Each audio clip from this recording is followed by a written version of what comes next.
like fire in the dark. Fenway roars loud, breaking the spark. Green monster rising, shadows tall. Home of the dreams where legends fall.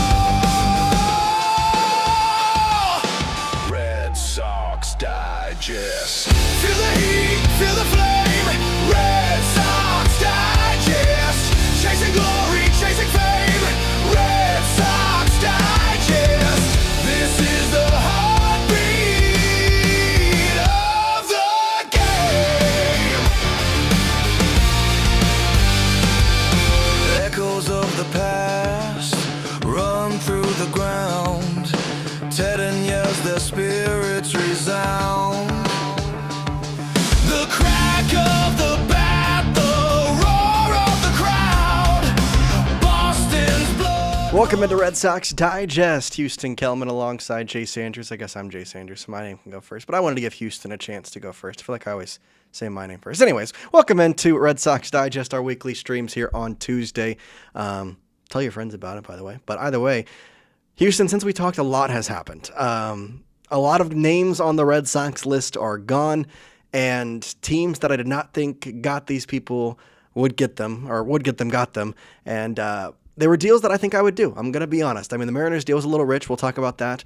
We'll obviously talk about the Jordan Hicks trade and the vibe and the feeling around that. That one obviously is an intriguing one for sure. But let's just start off with initial thoughts of Eugenio Suarez. We'll start there because that was, I guess, the first domino to drop. It was Suarez, then we traded Hicks, and then Donovan came after. So we'll start with Eugenio Suarez. How do you feel about it? What would you have done at this deal as we popped up on the screen? Again, it was a 1-year, $15 million deal. I think I would have. The only saving grace, or I guess reason why I think the Red Sox are going to do it is because his defense was trash.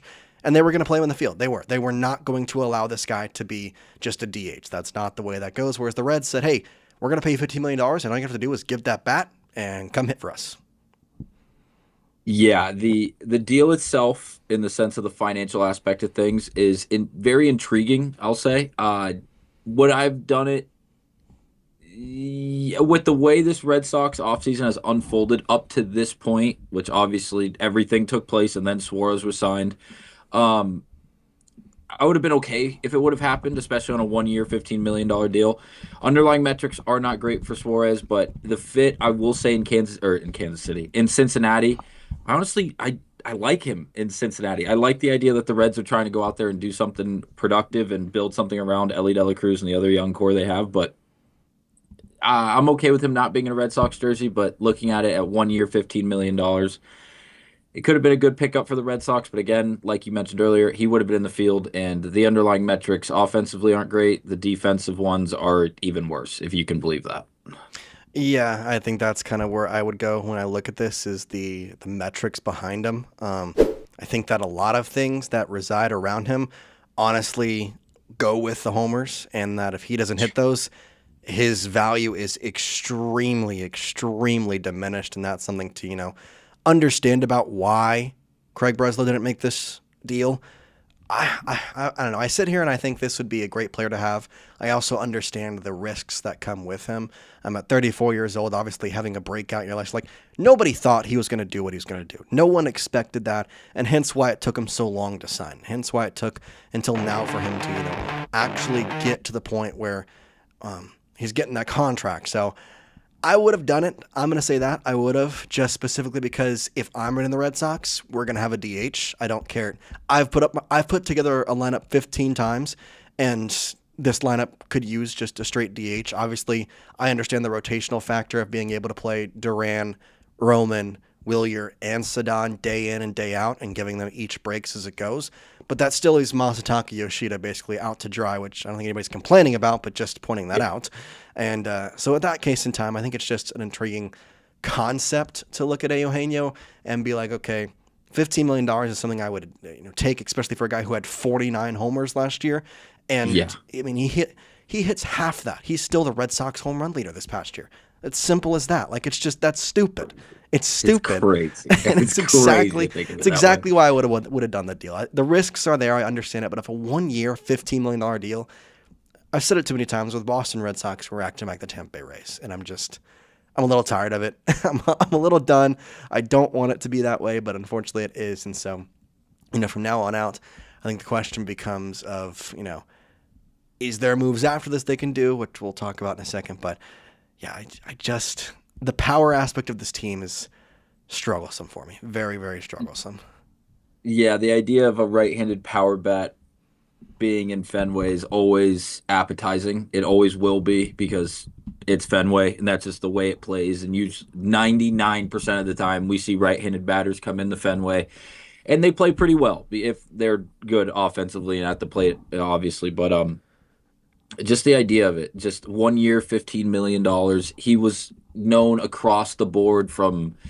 Doesn't matter the league, National League, American League, doesn't matter the division. It seems like everyone was looking at Suarez as a major fallback option. Like, hey, if we don't get A, B, C, D, or E, like Suarez is possibly going to be there unless someone goes out there and overpays and overreaches and takes him ahead of, like, it's almost like a draft. Like, hey, this guy's ranked to go in the top 10 or like a lottery pick, and then he falls and he falls and he falls, and teams and organizations have an idea of when they can go out and acquire this talent without overreaching and trying to get him ahead of somebody else and trying to be ahead of the curve.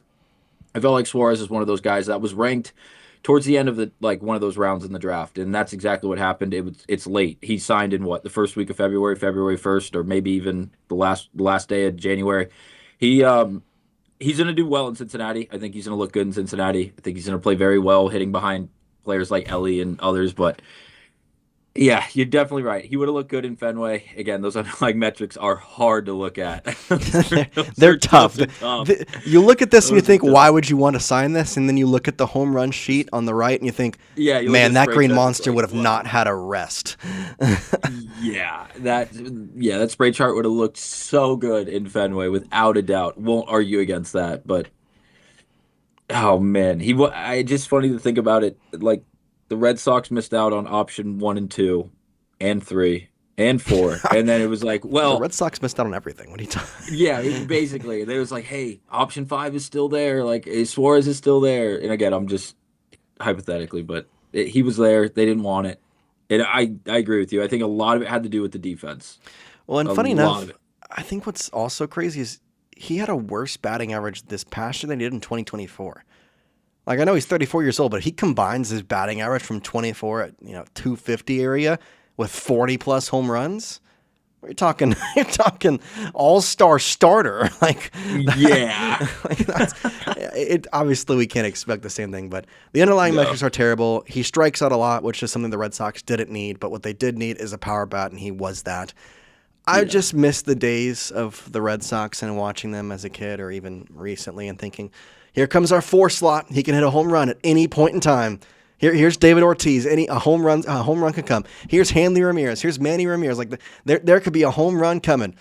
And now I'm like, this is no disrespect. I love our team. I love our player. But now you look at it, it's like, here comes Wilson Contreras. He could get a double, I guess. Yeah.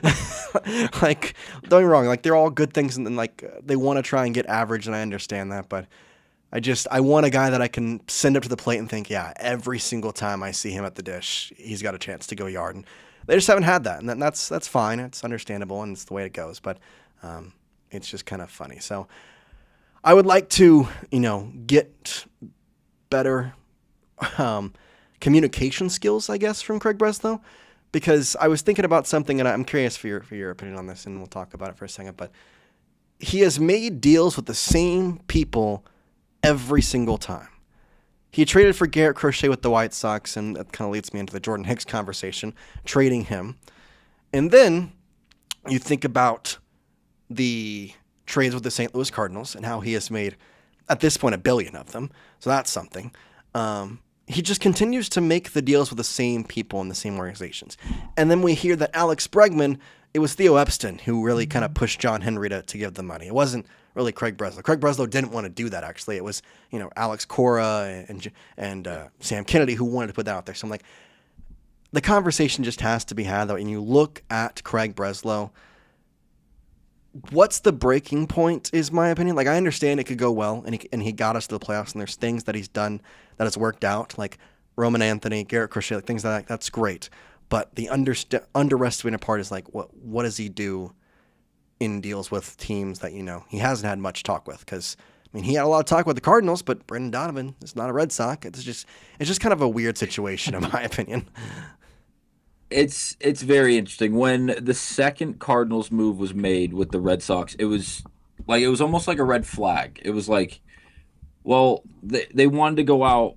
Let's go before that even. When the offseason originally started, the entire idea and the quotes that we were seeing and the entire ideology of the offseason for the Red Sox, at least what we were being pitched as not only people who are covering the team, but we've grown up as Red Sox fans, and we're not the only people sitting in this boat, but the entire idea was they wanted two bats, preferably right-handed bats, and they wanted one of them to be a definitive power bat, whether he was righty or lefty. Again, referencing Kyle Schwarber in this conversation as well.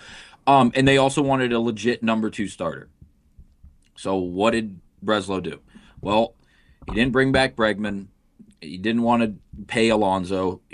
It kind of felt like there was a chance on Schwarber, but in the end, it kind of looked like, well, they didn't really have a chance on Schwarber because he was going back to Philadelphia regardless. And then you had guys like Suarez and other guys that may not be the option A or option 1 tier list, if you will. It's just very odd that they continued to go back to the same old, like, going to the same spot over and over again. And yes, it only happened twice, but to make those 2 trades, like, those were substantial moves. You went out and got Sonny Gray, you gave up Brandon Clark and other top prospects who are notable. Like, I'm not going to say that all of them are like top prospects that, oh my God, you gave up all-stars and the guys that are going to be all-stars in the next 2 or 3 years. That's not what I'm arguing, but like Brandon Clark was a very, very good prospect, and you went out and got someone in Sonny Gray who, like, people are going to say he's the number 2 guy, but up until Ranger was signed, they were arguing, yeah, he's going to be the number 2, and that's a really good rotation. I just don't know if that was the best available option for the Red Sox, and despite that, they were able to go out and do it. And then they doubled down. They went back and they got They got Wilson Contreras from the Cardinals as well. Am I frozen? Am I hard frozen? I got no audio from you, Jace. Uh-oh. There we go. Your camera just like froze for a second. My entire setup just decided it wanted to take a little siesta for a second and completely explode on yourself. Your camera went away. My microphone turned off. I had to switch my headphones. Anyways, we're back now. We're good. You got me? Okay. On my end, everything was frozen. I had no audio. I didn't know if we were crashing. Yeah, no, we're good. We're online. It's just do want to do this, and kind of a new setup we have. Got a comment on the stream from Mark Porter saying, like the Tampa Bay Rays, LOL, the Red Sox do spend, but spending wisely or foolishly are 2 different things. We did not miss on everything. Get real.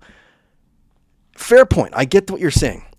My problem is the fact that we are missing on everything. Because if you look at this season or this offseason, you can go back to the trade deadline, you can go back to last offseason. Garrett Crochet is the thing that Craig Breslow has done right. Besides that, name me one thing Craig Breslow has been the lead on. Because he wasn't the lead on Alex Bregman, and I understand there's in-house stuff. He extended Crochet, he extended Roman. I will give him complete and utter credit for that. But what has he looked for? Well, last trade deadline, 2 trade deadlines ago, he said, we're going to go big, we're going to get some bats, we're going to get ourselves into the playoffs. And he did effectively nothing. And I can't even tell you the 2 people we got. I know we traded for 2 random people two years ago. It was a guy from the Nationals, a relief pitcher, and then some other random guy from the Royals, I thought. I don't remember exactly because that was too hard to remember. And then this year, he's like, we're going big, guys. Don't worry. We traded Rafael Devers, but we're going to go big. We're going to go get somebody. We're going to do some great things. And what did they do? Well, they said, Dustin May? Say less. The guy that, passed his prime when he had an unfortunate injury. Oh, it's okay. We got Steven Matz, who effectively was good, but then what happened this season? He left the offseason. It just is malpractice, in my opinion, of the way Craig Breslow promises this stuff and does that. And so, Mark, I get what you're saying. Yes, we are not the Tampa Bay Rays, but at the same time, team trades. I am a Red Sox fan, and I've been a Red Sox fan for a long time. This is not what I am used to. This is not how we should be acting. And this is not how we should be spending, because I'm looking at the Toronto Blue Jays. And if not a good offseason to say this, but I'm looking at the Yankees and saying, Well, why aren't we doing that? Why aren't we hitting on the guys that we want to go out there and get? And it's not happening. So that's the problem that I have is, yes, you want to say we're spending, and we're definitely spending more than Tampa Bay Rays. But I just don't think we're doing. I think we are. The Rays, I don't even know. I couldn't name you an expensive player on their contract. And I get that. I'm only questioning like are we spending like yes they went out and they traded for Crochet and they immediately extended him, which was the best move Breslow's made in my opinion. They went out there, they acquired the ace. Great job. But then you extended him before he went out there and he was a candidate for the Cy Young. One of the top candidates for the Cy Young. Genius, because if you waited to pay him, we'd be having a Tarek Skubal conversation along the lines of, and no, I'm not saying he would have gotten $400+ million, but he would have gotten paid very well, and it would have been probably double the $170 million that he got. Right? Crochet got 170ish. It was 165. It wouldn't have been. Yeah, it wouldn't have been that if we would have paid him. If the Red Sox would have paid him after this past season. Why? Because he performed. So credit to Breslow for doing that. But then, like, the idea that the Red Sox have spent money, like, they went out and they made a bunch of trades. They had 10 trades in the offseason before they made a free agency signing. It took them until, like, the late stages of December or the early stages of January for their first free agency signing, and that was Ranger Suarez. Again, I love that move. Thank God they actually went out there and spent some money and signed somebody. But you made the trades. The trades were cheap in the sense that you went out and traded with the Cardinals, a very familiar trading partner with the Red Sox, and specifically Breslow and obviously Hein Bloom being in St. Louis now. $20 million came with the pitcher you got in Sonny Gray. That's okay. You're not even going to pay all the contracts, so the money is a part of that, right? And then you got Wilson Contreras. He came with $8 million on top of it. Like, they're doing trades in a financially pleasing way, in their opinion, I guess, to argue. Like, yes, they went out there and made these moves, but it's not like they're going out there and they're willing to spend this money. I just, there's a big difference between, like, and I'm not even going to say the Dodgers because that's just a different realm of conversation, but just the idea of going out there and saying, hey, Pete Alonso is on the market. Like, holy crap, we need a right-handed bat, preferably a power bat, to put in the top to the middle of that lineup, 3 to 5 in the batting lineup, and you don't make a substantial offer to him. You offer him a coupon to Golden Corral and like a free glove and a Red Sox jersey, like, and then he's like, oh no, I'm going to go to the in-division rival to the Orioles. Like that would have been a huge fit for the Red Sox, and all. Again, there's things happening behind closed doors that we don't know about. We have to make that abundantly clear. But, like, who's to argue against the idea that Alonso would not have been a great fit in Boston? And, like, especially this season, this offseason. Yeah, I would have loved him. I think that the problem that the Red Sox have got themselves into is the fact that they wait on people and I just expect to get people later. Like, the Red Sox full plan was, well, we didn't get Pete Alonso, but that's because Bregman's still on the market. Oh, we didn't get this guy because Bregman's still on the market. We're going after Bregman. That's our guy. That's who we're going to get. And then you miss on Bregman, and you sit back and think, oh, shoot, what do I do now? And you don't. There is nothing you do. Because the pieces that were going to be, quote-unquote, Bregman replacements, which Bregman was a Devers replacement, mind you, weren't there. They were gone. They weren't. And the Devers thing... The Devers trade comes back to money again.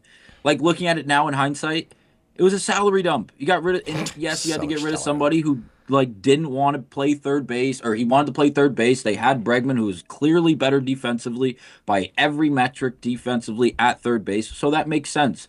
He didn't want to play first base. He didn't want to DH every day, so they moved him. And yes, that was a part of it, but also there was $313.5 million in that contract that was going to Devers. You moved him for what? Like you mentioned earlier, Dustin May, Jordan Hicks. Yeah, it's frustrating. Kyle Harrison, like, these guys are making crumbs compared to the price that you gave up in Devers, which, granted, that's awesome if the return actually worked out. But Jordan Hicks came into Boston. What did he do? He had a 14,000 ERA in 2 starts. Don't worry, guys, though. We have Kyle Harrison. Yeah, Don't like worry. Dustin Look May at these was stats, man. Look Yeah, at these like amazing stats. May and Hicks both did the same thing. They showed up to Boston. The lights were too big in Fenway, and they didn't produce to the level of what, like, even to half of what everyone expected or hoped for as fans, or even I'm assuming Breslow and the rest of the organization behind closed doors. Like, they wouldn't have went out there and made that move if they didn't think they were going to get some form of production in return. Like, what's Kyle Harrison's the last guy left? They traded Tibbs, the FSU grad. Never even watched him play. Like, he got to Boston, he landed in Boston. He was on He another said, "All plane right, somewhere bye." else. Like, I don't even know if he landed in Boston before he was gone again. Like, it was just, it all comes down to the idea, at least from the outside looking in, and from we cover it religiously. Like, it looks a lot like there's a lot of money on the table, and they were just like, they went the other direction and they tried to do things that were financially beneficial for them in the present. But is it going to result in wins? Is it going to result in good productivity? Is it going to result in just being competitive? And we don't know yet. We'll see how this season plays out. I'm optimistic. I'm very hopeful, but hope is not a plan. So we got to see how this Red works Sox out. Life said, "Hope is not a plan." I should tell Craig Breslow that. Another question coming in here. Had that one already. Go to Green Monster 176, who says, trade Bello to the Mets for Beatty, or I'm assuming that's supposed to say Vientos, and sign Gallen or Bassett to replace Bello in the rotation. I forgot Gallen is still available. I mean, Yeah. I don't think you need to replace Bello, though, if you do trade him. I'm not a big fan of Beatty or Vientos, which is saying a lot because Beatty played literally 5 minutes from my house, so I watched him a lot in high school. And he was great, don't get me wrong, but there's a difference between being great in high school and good in the major leagues, and that land is far and wide. And would he be fine? Yeah, for sure. But if you get Beatty, to me, you're getting a lesser version of Marcelo Meyer when you already have Marcelo Meyer, and a guy who you've had and will have under contract for the next 5 years. I wouldn't mind Vientos. I don't mind that. I think there's better things to do with Bello, whether it's now or at the trade deadline. I just personally see him being a better fit in other trades. I do think he will get moved at some point just because of the cheap money. Well, maybe that's why he won't get moved, because Craig Breslow loves to pay people what they're not valued. So we'll see how that goes. I mean, let's just put the facts. Garrett Crochet is getting way less money than he would have gotten because Craig Breslow acted smartly, which, I mean, credit to him. Yeah. That was a genius. That was genius exactly. on his part. They're paying Roman Anthony only a little more than what he would have gotten by the time arbitration would be over, in theory. Genius. Like, you got that. That's pretty good. Getting ahead of the curve. Credit to Breslow on both of those, without a doubt. How to save money 101. Craig Breslow knows what to do in that aspect. But the problem is he continues to send people away who we spend a lot of money on. So I wouldn't mind having Gallen, but exactly, for good reason. So I wouldn't mind having Gallen, but I don't know. I guess let's have the Hicks conversation. Me and you were like literally talking about this over text, literally like, I don't want to say a day or two before the trade happened. And when we got on the market and seen that Hicks and Sandoval were going to be the ones on the market right now, and we were both saying, please just trade Hicks. I'll give us a bag of chips back. And, you know, that's exactly what we got. I think the one thing that I don't like is we had to include David Sandlin. We had to eat some money, which sucks. I wanted David Sandlin to stay with the Red Sox. I would have ate way more money just to keep Sandlin, but I know the Red Sox wouldn't have done that because, once again, cheap. Money. Falls right into the money conversation there. So, but overall, I don't mind the trade. Hicks was literally a detriment to this team, and the fact that I do not have to watch him play on my baseball team next season is, I mean, we may as well have just signed the best free. We may as well have just signed Kyle Tucker with how I feel after not retaining Jordan Hicks. Like that's how big it feels to me, because he actively lost us games last year. Actively lost us games, and now we don't have to worry about that. But it just goes back to the point of the Red Sox making interesting decisions. They wanted Hicks too, funny enough, before he signed with the San Francisco Giants. Like, that was a guy they wanted to go out there. A guy who finished the year with a negative 1.8 WAR, by the way. If you want to go into rankings of that, let's just see. In terms of negative 1.76 WAR, oh yeah, that's 370th in the entire major leagues. There's 30 teams, guys, with 25 people on each team. Do the math. He was worse than pretty much every single player on any team. Like, it's just like baffling. The optimism I understand around Hicks if it was what was that, 2 years ago or 3 years ago? Like his Yeah, when they first wanted year to with the sign him, that made sense. yeah, exactly. Like when he showed a lot of promise. There, he was young. He was what, his first or second year with San Francisco, like right into the league, and he had the stuff. He threw very hard, anywhere from 97 to like basically 101 or 100 flat. He had a great sinker with a decent amount of movement. It reminded me a lot of Bayo sinker actually, and the sweeper slash slider, however you'd like to address it, was good, but it was clear that he was not up to that level after a very short period of time after that first or maybe second year. I just don't exactly remember the year, but it just it didn't work out. And then when you went and got him, he wasn't great. And then he came to Boston, he was horrible. He had like a 20 million ERA on just the sweeper alone because it would start to bend and it looked really good, but then it would just sit and it got crushed. Absolutely crushed. The problem that I have is that the Red Sox did a lot of good things with their pitching camp and made a lot of pitchers into better pitchers. And it got to their heads a little bit, or maybe specifically Craig Breslow. And he thought, any pitcher that I had any interest in that now stinks, we can make him. We can fix him. It's literally like going to the ex-boyfriend that's a cheater and has been a cheater and be like, don't worry, guys. I got the solution for this. Watch this. And then he cheats on you, and you're like, well, I guess that's my own fault. That's what it felt like this year. That's what it felt like. It's such a weird analysis, but think about it. It's real. Oh man, it's yeah, I don't know. They think they're like the doctor. They think they're like the number one guy, and it didn't work. And thankfully, he's no longer a part of the Red Sox. They got better by getting him off of this roster, which is unfortunate to say because again, there was a lot of optimism, there was a lot of hope for someone with the stuff that Hicks does maintain, or at least did, and it just didn't pan out. It didn't work out. But it was last Tuesday we were talking about this because there was a few reports, and we closed the last live stream talking about it. It was the Hicks, Sandoval, and Bello. It was reported that those three names were all very much involved in trade conversations, and they were actually gaining a lot of attraction. And we both were jumping up and down, doing cartwheels, basically begging that Sandoval and Hicks were traded because, granted, Sandoval we haven't seen. Sandoval hasn't gone out there and just stunk everything up. So he has a little bit longer of a leash, I guess you could argue. But like with Hicks, he went out there negative 1.8 WAR. Like it's not great. It's just not great. Like, it's just 7 bad. ERA in 35 games played. Like he was being used as like a almost now I won't say a closer because we all know Aroldis was closing, but like he was a setup guy basically for the Red Sox, and I don't get it. Yeah, well, I find it funny though because the one thing he like was supposed to be good at was striking people out, and he was horrible at it. It was in the 43rd percentile in the MLB. Yeah. Like it's just not the way that goes. 9th percentile in ERA. Jesus. 11th percentile. Like these percentiles are just freaking horrible. Like how does one even get this back? The only greens he have are defensive WAR as a pitcher, games played, losses, holds, and saves. Which holds and saves are hard to get high percentiles to anything just because there's only a certain amount of people who do those things in the MLB regularly. Yes. So. Yeah. The pool of players is much, much smaller. The funniest thing is that he's in the 0 percentile of WAR.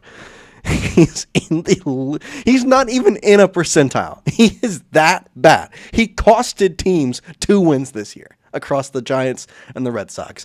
And the Red Sox thought, yeah, we're going to bring that guy in. That was it's hilarious, but it's also a pain thing to say. But that was not the only trade that happened that did affect the Red Sox. I think we talked about it a little bit. We can get into it now. The Seattle Mariners did acquire All-Star Brendan Donovan. I would have loved to have him in Boston. Oh, yeah. Here's the trade. Mariners got Donovan. The Rays, we talked about them earlier. 3-team trades. They're in there again. Third baseman Ben Williamson. They get to them. This is such a weird thing because it's a 3-team trade. There was a competitive balance pick in this and a switch pitcher. Like, name me a trade in MLB history that had more intangibles than this. Now, the switch pitcher, I am not even going to try. Durangelo, I'm Can't tell you the last time. I watched him at Mississippi State. I can tell you that, and I heard the name thousands of times, and I don't remember it. So, but they get a right-handed pitcher, a center fielder, an outfielder, and then 2 competitive balance round B picks. The Cardinals are in full rebuild. I mean, who was left on their team that is good? The acquisitions. I saw the tweet actually, like either earlier today or last night. The acquisitions in the sense of prospects they have acquired this offseason alone is insane. And granted, a third of them are from Boston, but we all know why that happened. All of them are from one city. Bloom was the guy who drafted 2/3 of the guys he got back in those trades, including Brandon Clark, who I think is going to be an absolute stud. Yep. But we got Sonny Gray, so he tops out at 92. He pitched really well. He pitched really well in for New York when he played for the Yankees. So must. Well, and then he immediately came to the Red Sox and said that he hates the Yankees, and I'm like, okay. It feels like everybody who joins the Red Sox now just is like, I hate the Yankees. Screw them. Yeah, I believed Dobbins when he said it. When Dobbins said it last season, I believed it and I loved him for it. He's not here, is he, anymore? No, he's not. I hate that so much. He's in St. Louis. He's in St. Louis. I don't know if you missed that, but we gave everybody's in St. Louis. Everybody that I liked. Richard Fitz, the dugout guy, in St. Louis. Hunter Dobbins, the Yankee hitter, in St. Louis. What a freaking shocker.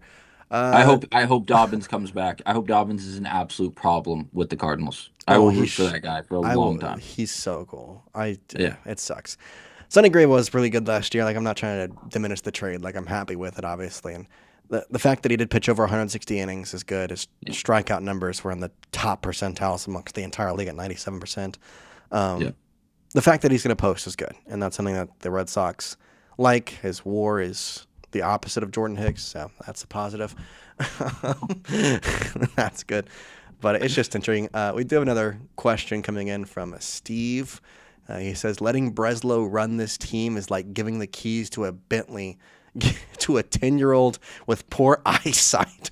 He has mismanaged this team at every turn. I'll give him credit. I'll say he's a 14-year-old. I mean, he's made some right turns.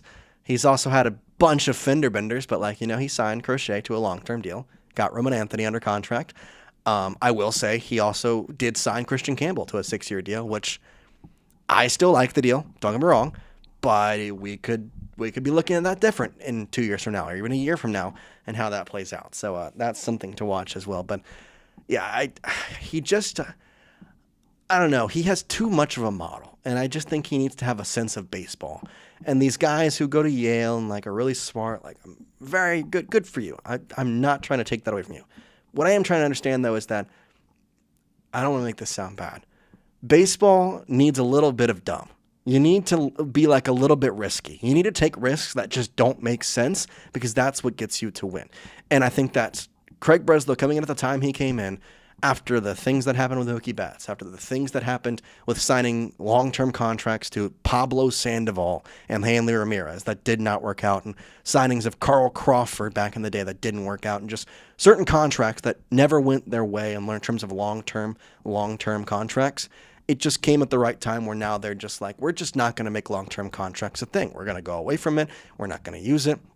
And it's unfortunate because they took risks early on by signing Pablo, by signing Hanley, and they didn't work out. And instead of, getting back on the saddle and taking more risks and working out the money, they said, I'm not getting back on the saddle ever again. I am going to play safe. I'm going to use the money in the proper management pieces, and I'm going to do what I need to do in terms of making this team better while also financially being responsible. Yeah, you didn't really miss. Yeah. It's just the fear of spending money, and to what you said, I feel like all of the good things that Breslow has done, because there are a few of them, like we've already mentioned, the Crochet deal, the Campbell deal, we're assuming, the Roman extension, those are good. Those are good moves. But all of the questionable to bad moves made overshine all of those good moves. And because of that, everything is going to be under a microscope, to say the least, because everything the Red Sox do, or don't do for that matter, is amplified and just blown out of proportion to a certain extent until the proportions really match, because at some point they do. Like, that sounds crazy, but like, you don't make these moves, you go out and make some moves, and then people go back and review it, and they're like, yeah, this team's good, but they're also the same team that missed out on A, B, and C. It's really tough. Breslow's playing what feels like is an impossible game, but it doesn't have to feel that way. No, and I feel like there's an easier path to a lot of things that he's done. I mean, if you offer up the 175 to Bregman right away with deferrals and maybe the no trade clauses in there, he maybe says yes. But you played it out long term and called the bluff that wasn't there. Why you wouldn't give it a trade clause, I have no clue. We literally have players' antidotes saying, hey, yeah, last year, even when Bregman was on the team and hurt, was still valuable.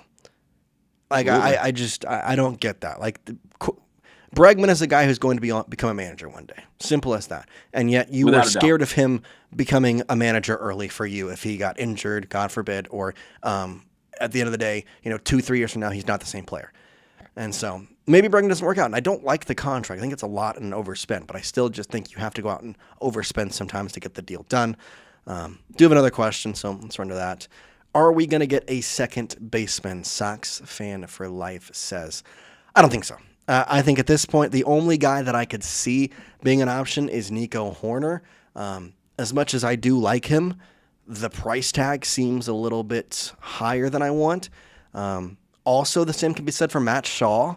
I think that there's been a little bit ringlings that the Red Sox have checked in, not just on Hoerner, but on Matt Shaw as well, because it's really up to the Cubs on who they like. I mean, Bregman's going to play third, obviously, so that leaves Hoerner and Shaw at second base, and there's only one position to play there at that point. So, and they can rotate Shaw out, and I mean, there's other positions that both those guys can play and put themselves into. But I don't think we're going to get a second base thing at this point. We're going to go into the season, and it's going to be Romy and David Hamilton, and possibly Campbell. Yeah, personally, if Campbell could just play above average defense at second base, he'd be the everyday guy. Because he was literally mashing it until the Red Sox said, we want you to try first base, and then he started to stink. Like, it's just, I just think there's somewhat of a mindset in that of like, hey, you play one position, you focus on that, you worry about that, and you don't worry about anything else, outside of that. And that way, at the plate, he's not thinking about, I'm learning the third. Like, there's not that so much on a kid's mindset. I mean, he's still young, and that's kind of a thing that you look at and understand. So, I really do think it's going to come down to spring training and figure out, is Christian Campbell going to be the one that's going to be starting? Is it going to be out there and open for the potential of having Romy Gonzalez as an everyday guy? I mean, he really played like it at the last back half of the season. And I think David Hamilton's the Red Sox love David Hamilton. I'll just say that. They had trades all over the world to give him up 2 years ago, and they said no. And they continue to amplify that and say we have to play him. And so they're going to play him. And I'm not going to say that's the wrong thing to do, but it's just the way it is. So in my opinion, at second base, it's going to be those three guys, and we'll see who takes the cake. Yeah, I agree. I think Campbell might get a little bit more playing time than he did last year, because I saw recently he did fix something in his batting stance, and actually where he it was just what I saw was a very quick, it was literally, the video was, I don't know if what I saw was already edited in the sense that it was already like chopped up and it wasn't the full video, but his hand placement, it was something along the lines of what we saw from Roman last year, because Roman's load when he was at the top and waiting for the actual delivery of the pitch was different from when he started to where it ended, in the sense of where we saw Roman actually start to click and the bat speed picked up, the barrel percentage picked up a little bit, and we saw Roman start to actually mash. Saw something along the lines of that with Christian Campbell in the batting cage and working out. Love to see that, because I'm game to see Christian Campbell come up and be a legitimate piece to this Red Sox team, especially on an everyday basis. If second base is something that is still a huge void, especially defensively. Campbell last year, in the few reps he got at second base, he was good. Like you mentioned, he wasn't great. But again, he had the ability to play all outfield positions. He was asked to play second. He said sure. And then 20 minutes into the second base run, he was like, hey, or they were like, hey, do you want to play first? And it was kind of just like, well, sure, like I'll do that. And they're like, all right, we're gonna send you the minor leagues. We're gonna send you to AAA, and you can work on it. It's like you have to give them some chance to actually find their footing and like go out there and actually get reps in.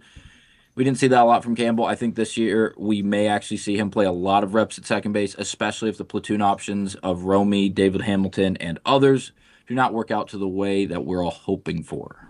Yeah, I think it also depends on what happens at the trade deadline. I think there's a lot of things that go on with that because, I mean, if he's a valuable aspect at second base, I feel like they might be more than willing to move David Hamilton or Roman Gonzalez now. There's also the fact that if he's not a good valuable option at second base, they might be more willing to move off of Duran, Abreu, and even Sedon at that point, depending on the season he has, Right. because they could put Christian in left field and they already have him under contract. So I agree. I think he'll get a lot more reps there, and I think at this point, I almost don't want to sign a second baseman just because this sounds bad. And like our batting order is not going to win us games. I mean, it will in theory, but what's going to win us games and get us to the point we want to be is going to be our pitching staff.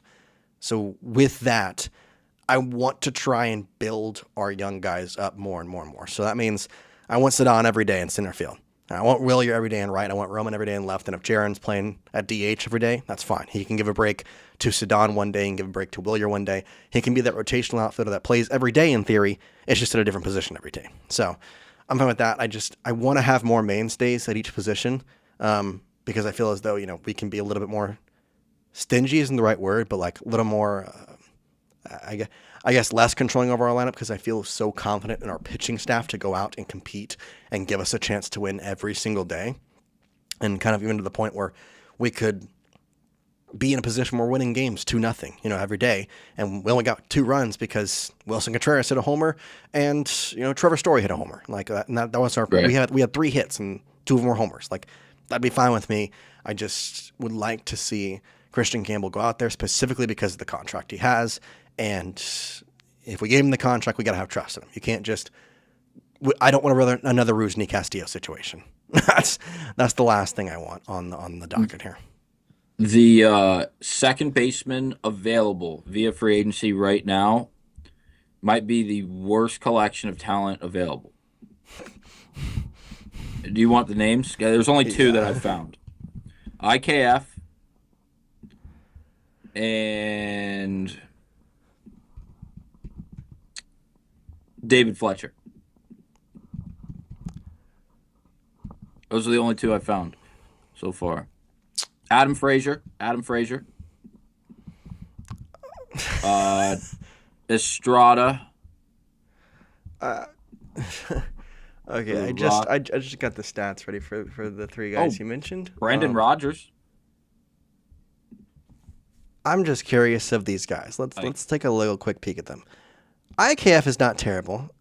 No, he was released last year from he was on a World Series team because the Pirates were stupid and the Pirates are more money hungry or money concerned than the Red Sox. I mean, he was 1 game away from getting his bonus and they said, "You're cut." Went and played on a World Series team and played, every single day. So I wouldn't mind him. I mean, his defensive WAR is fantastic. So defensive second baseman, but again, am I going to play him over Christian Campbell every day? Probably not. So that's something. Where is David Fletcher? Last I heard, he was on the Angels. Was he on the Angels this year? Where was he? Adam Frazier was on the Royals. I knew Adam. What about David Fletcher? Atlanta. Interesting. That's so intriguing to me. Well, they won't even pull up their stats, probably because they barely played. That's the worst free agency class I think there could be. That's so Nick Madrigal. There you go. He was a top prospect for a while. He was, yeah. With the White Sox. Yep. John Birdie. Yeah, it's just DJ LeMahieu. Oh. Woo. DJ LeMahieu. Yeah, there's Adam Frazier. I don't know. His stats aren't terrible, I guess. 267. Arias. Urias. Yeah, not a lot of talent left. The fielding percentage of Adam Frazier is not good. Oh, gosh. 43rd percentile. Goodness. Yeah, I'm going to be honest. It's Whole stat system pulled up. David Fletcher does not want to come up, so I don't know if he's a real thing. he's a fake person. The fact that we have scraping of the barrels in free agencies, it's just, I just don't see a second baseman coming along that would benefit the Dodgers more than just playing Romy every day. Or Red Sox, not Dodgers. oh, Red Sox, my bad. I don't know why I said that. Oh God, what is this? Why do I have Ryan Thompson? Is he a free agent? I put in David Fletcher and it gave me Ryan Thompson. He's a not pitcher. coming up for me. He's a pitcher. Why? Well, new stat sheet system. It'll have its flaws. IKF though is a decent one. I wouldn't mind having IKF if Hamilton stunk, Romy got injured, or whatever happened with that. But I just don't see a reason why they shouldn't play Christian Campbell every day. That's just my thought process. Like even in playing short times. Like his fielding percentage wasn't terrible. Oh, okay, it was terrible. 970 is not great. But either way, can you pull up Brendan Rodgers? Yeah, on your new stats. Mm-hmm. Brendan Rodgers. All right, he's coming up. All right, here he is. No headshot for him, but I mean, not great. Yeah, it's 191 average, 266 OBP, 278 slug with a 544 OPS in 43 games. Yeah, that not terrible. I don't know if I don't know if it'll play. Don't think that's a play. Yeah, he didn't even qualify. He didn't even qualify on Savant for this past season. You know what's something crazy? He had a higher WAR than Jordan Hicks by over 1. In fact, by over 1.5. He had a higher WAR. His range looks like he would have qualified in like the 45th percentile in Savant. Honestly, sweet spot, hard hit rate, barrel percentage, and bat speed are all above league average. Average exit velocity just above league average. But holy moly, expected batting average. Again, he did not qualify. So take that with a grain of salt. He did not have many ABs, only 115 ABs last year. 213 expected batting average, 296 expected WOBA, 391 expected slugging. Yeah, not great. Not a lot of options. I agree with you. They do not sign a free agent, or they don't sign a second baseman. We should get to the question in the chat, but I definitely is kind of off topic, kind of on topic. I think at the deadline we see Bello moved. I agree. By the way, if they wanted to, there's a little quick in look at his stuff. He's got decent barrel percentage, decent hard hit rate, decent all that. It's like you said, but nothing really crazy. Yeah. All right, let me throw up the question in the graphic system, but we'll start answering now. Are we third in the East? Your opinion, in our opinion. No, I don't think we are. Maybe this is a bad take of me. I still think we're the second best team in the East. I still think we are. Like, maybe that's a falsified hope, but I think we're better than the Yankees. I really do. You're forgetting one team. The Orioles? Yeah. Their pitching just doesn't scare me. I do not look at their pitching and think, we're going to do well. Like, what are the Orioles roster? Like, the Orioles scare me exponentially more than the Yankees.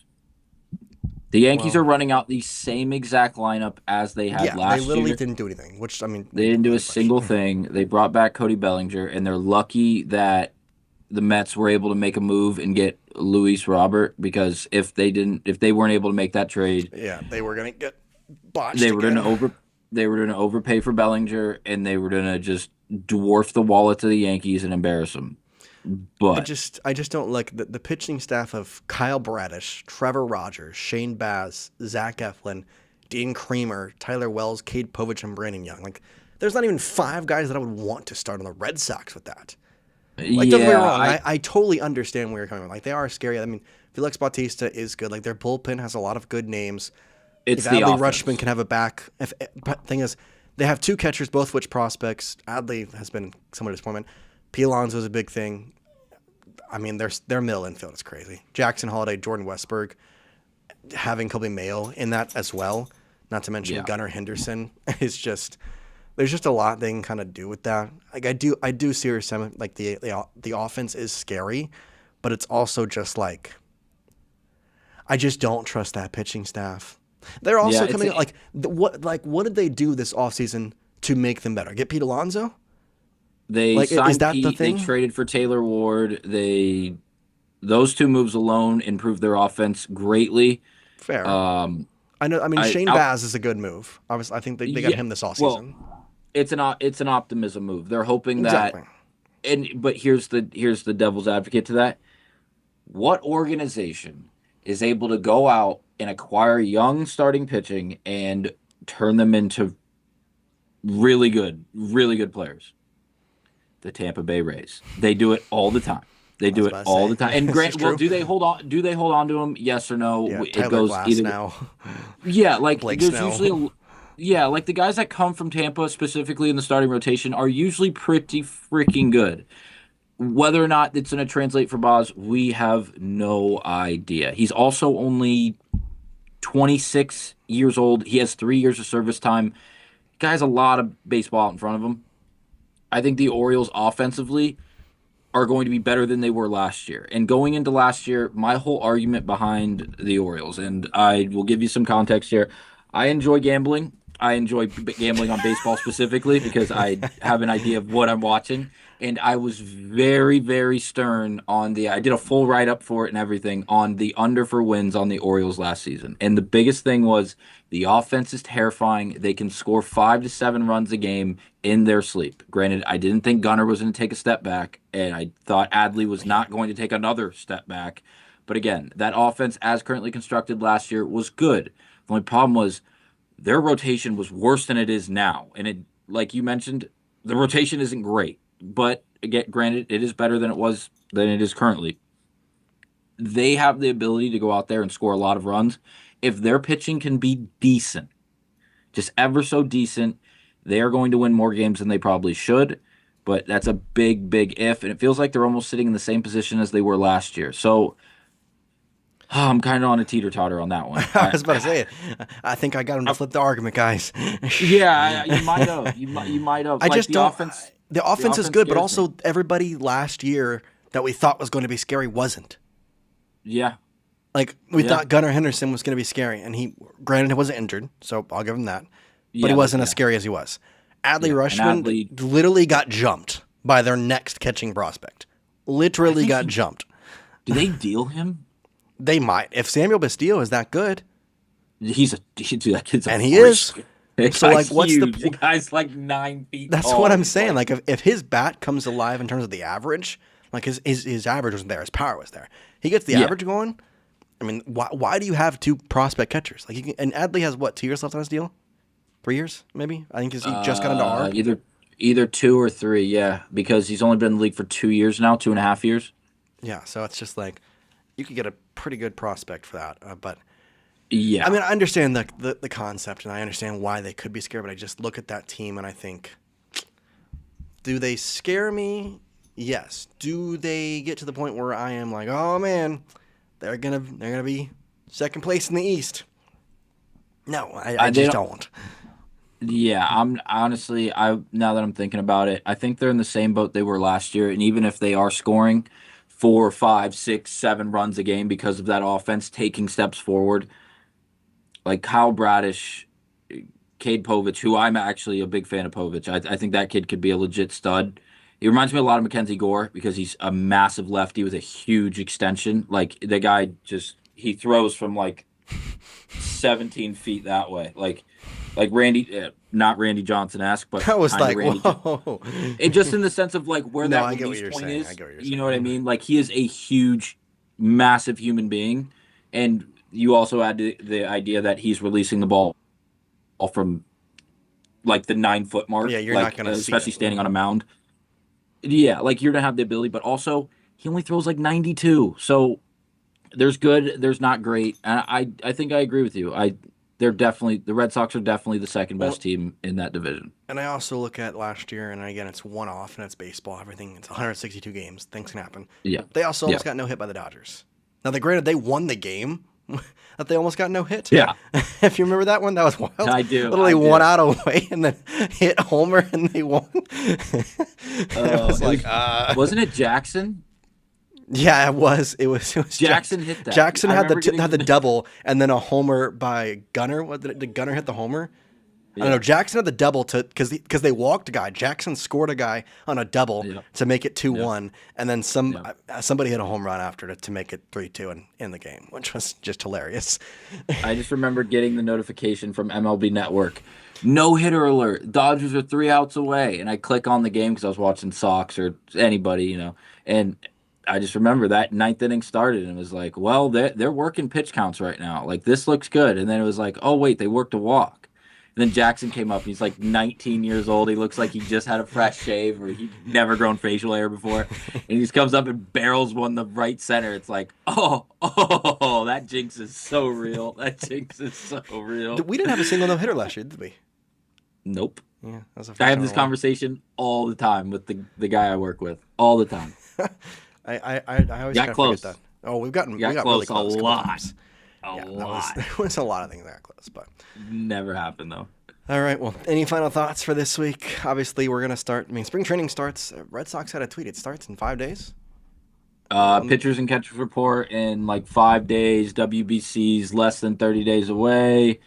Spring training is like all right. 20... Spring. Let the countdown begin. Sox spring begins in 1 week. Oh, so, music to my ears. 9:36 this morning. So. 1 week away from baseball. So that's nice. I will say, I think spring training is quiet outside of like Campbell being used more. And like, I think from now on we'll be talking things. more about in-house things than like the videos on all of the on the trades are probably going to stop because once spring training starts, most of those trade rumors really die down. Like if they didn't happen by spring training, they're probably not going to happen. Probably not. Yeah. So, I read the comment in the thing and it lost my train of thought. I was thinking offense and it said something about the bullpen. In-house stuff in-house stuff is going to pop in like for the next 4 months, and then we're gonna get games obviously, and the season will start. Trade deadline. I'm gonna close out with this. Bello is moved unless we see a abnormal performance from him in the sense he's like sub-2 ERA stuff. Like he jumps from 4 to 3 last year and now jump into like 2.2 ERA, like crochet. Yeah, like if that happens, because and granted the defense for the Red Sox will if we see Bello with a 2-something ERA, it's because the Red Sox defense is like Savannah Bananas trick plays. Like we've got Jackie Bradley Jr. out there making Naruto catches. Yeah, like Benintendi's out there doing things like that would be awesome. Don't think it's going to happen, but if it does, you won't hear a complaint out of me. I'll buy a Bello jersey. I will be fully on board. The latter, which I assume is going to be closer to happening. I think he's going to be moved at the deadline to some form of contender. And I think the return is going to be very promising.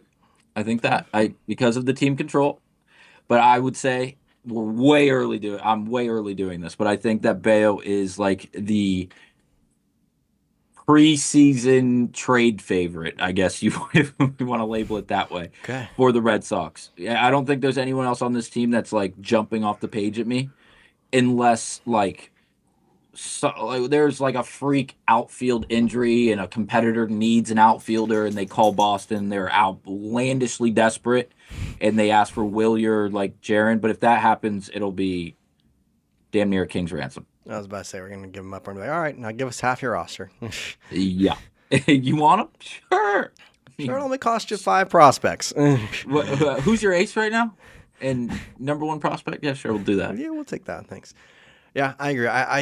I wouldn't be shocked if Bello got moved. I think that he is most likely on the totem pole just to get out there just because he's a 4 and We like Conley early. We like Oviedo. I mean, there's no more Hunter Dobbins or Richard Fitz to compete with him, but Bello, if he's pitching to the ERA that's at a 4, I'd argue to say that he would be the 5th best starter in terms of ERA on our team, because I think Conley early's going to have a better ERA.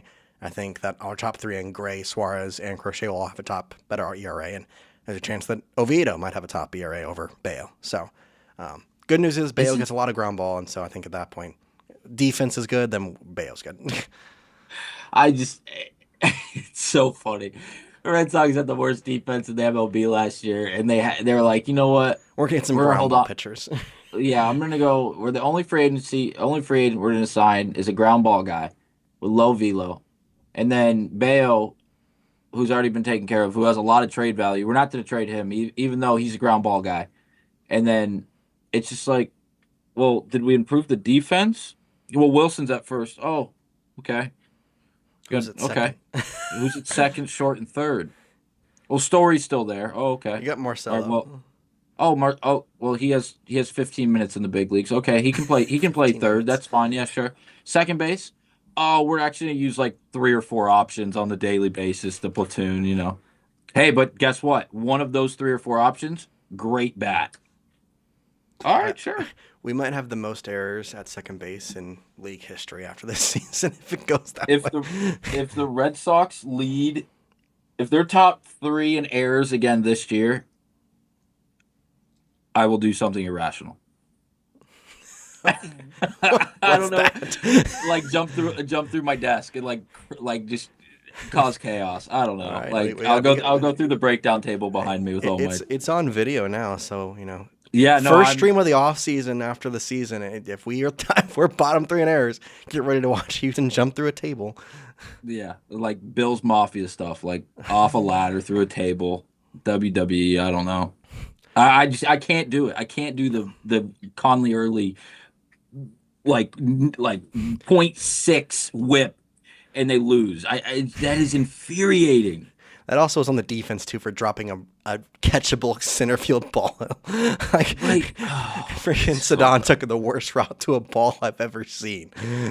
The guy's the best defensive center fielder in the world, and then there's an error in the biggest moment. Like, oh my god. Yeah, I don't know. I don't know. That's infuriating. It's infuriating. All right, well, that'll do it for this week. Again, a week away from today. So a week from today, we will have spring training stuff to talk about. I think we can start kind of talking about roster stuff and things to watch for in spring training. Might be some fun things to look for. Obviously, there'll be certain battles we watch for. I mean, it's kind of nice. Last year, we were looking at so many battles like, oh, who's going to, like, we knew Crochet was going to be the ace, but like, who's going to be the 2? Who's going to be the 3? Like, this year, we know pretty much everything besides like certain batting order and like, you know, how many times we're going to platoon people. But we're not looking at a closer battle, not like all that. So we'll see what ends up coming out of spring training now a week from today. But we appreciate all you watching. And for Houston, and I'm Jace, we'll say peace out.